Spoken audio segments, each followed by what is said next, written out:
Bonjour à toutes et à tous et bienvenue pour ce tirage spécial portail du 11-11. Alors aujourd'hui, comme vous le savez, on est le 11 novembre et on est au cœur de ce portail énergétique. C'est un portail qui a commencé le 1er novembre et qui aujourd'hui atteint son pic vibratoire. Alors en numérologie, le chiffre 11, c'est un chiffre maître, il symbolise l'intuition, la transformation, le renouveau, et quand il se répète, comme aujourd'hui, donc 11-11, ces effets s'amplifient. C'est une véritable ouverture énergétique qui relie en fait le plan spirituel au plan matériel et qui nous pousse à l'évolution. Alors ce portail, il agit comme un accélérateur de conscience. Il nous confronte parfois à des situations un peu complexes, à des sortes de tests émotionnels, pas pour nous freiner, mais pour nous aider à voir ce qui a besoin de guérir, puis à prendre conscience aussi des schémas qu'on répète et à amorcer une reconstruction plus alignée. Alors c'est une période de transition, mais aussi d'ancrage, un moment pour poser des intentions claires, libérer ce qui ne nous sert plus et accueillir les énergies du nouveau cycle qui se profile à l'horizon. Alors j'ai scindé mon tirage en 3 questions. La première question ici était de savoir qu'est-ce que ce portail va mettre en lumière ou met en lumière chez nous. La deuxième colonne, la deuxième question était de savoir quels conseils on nous donne, qu'est-ce qu'on doit mettre en place pour évoluer. Et enfin, la troisième colonne nous parle de vers quoi on se dirige après ce portail énergétique du 11-11. Alors, avec le 9 de bâton inversé et le 6 de coupe inversé, ici pour la question de savoir qu'est-ce que ce portail met en lumière, et on voit qu'il y a une grande fatigue émotionnelle, on se sent à bout, comme si on avait lutté un peu trop longtemps sans savoir vraiment vers où on allait et sans avoir de résultats concrets. Le 6 de coupe inversé, lui, il nous parle de difficultés à tourner la page, de blessures de passé qui sont encore bien présentes, d'une nostalgie aussi qui nous empêche d'avancer.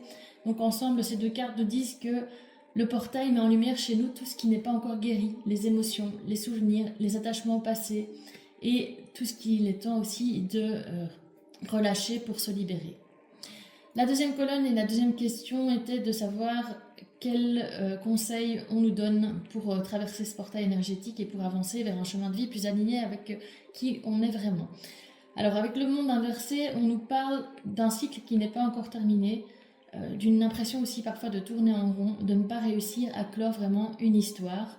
Tandis que la tour, elle, nous parle d'un déclic, quelque chose de soudain, une forme d'effondrement aussi nécessaire pour repartir sur de nouvelles bases.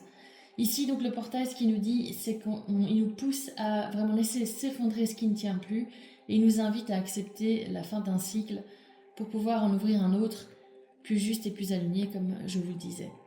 Enfin, la dernière question qui était de savoir vers quoi on avance avec ce portail et si on suit ce chemin d'évolution.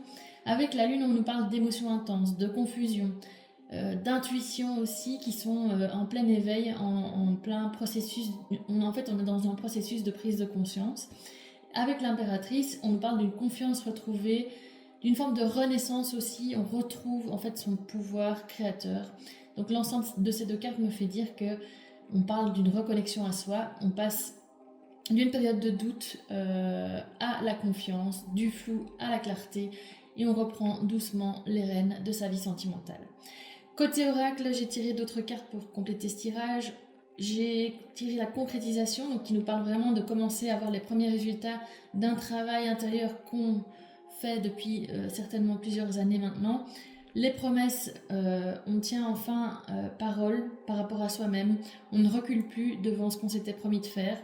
Et enfin la légèreté, c'est vers ce vers quoi on se dirige, on se libère d'un poids et on retrouve vraiment une respiration nouvelle, plus de légèreté dans sa vie émotionnelle et sentimentale et dans sa vie de manière générale. Donc comme vous l'aurez compris, ce portail, il agit comme un grand nettoyage énergétique, il met en lumière ce qu'il reste à guérir, il clôt aussi un cycle important et nous prépare à une forme de renouveau. On retrouve notre foi en notre pouvoir personnel, on s'engage aussi envers soi-même avec ses promesses et on avance plus léger, plus conscient et plus aligné avec ce qu'on veut vraiment. Alors j'ai décidé de conclure ce tirage avec une carte de l'oracle de l'amour astral.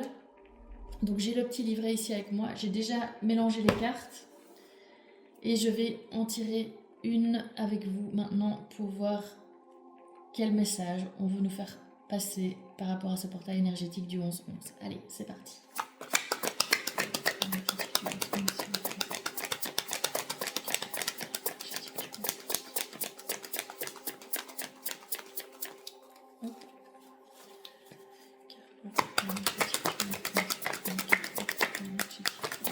Hop, et voilà. Alors, qu'est-ce qu'elle nous dit cette carte? Elle nous dit chakra du cœur, j'ouvre pleinement mon cœur avec amour. On va lire tout de suite ensemble ce qu'elle veut dire cette carte. Je cherche dans le petit livret. Chakra du cœur. Alors, où est-ce qu'il se cache? Ici. Alors, j'ouvre pleinement mon cœur avec amour. Si tu as tiré cette carte, c'est parce qu'il est fort probable que ton chakra du cœur, qui représente le siège de tes émotions et de ton amour pour les autres et envers toi-même, soit déséquilibré. Sûrement parce que tu viens d'être blessé à cause d'une dispute, d'un conflit, d'une rupture amoureuse ou d'un deuil. Depuis, tu te mets sur la défensive, notamment parce que tu as peur de l'intimité émotionnelle avec les autres et redoutes de les laisser entrer dans ta bulle. Tu crains d'être à nouveau abandonné, trahi, humilié. Tes blessures émotionnelles refont surface et tu es probablement en train de te laisser inconsciemment submerger par elles. Fais attention à ton cœur, car tu peux facilement sombrer dans la codépendance affective, ou dans la dépendance affective, pardon. Si tu es célibataire, veille à garder les yeux grands ouverts et à laisser les lunettes roses de côté pour ne pas te laisser duper.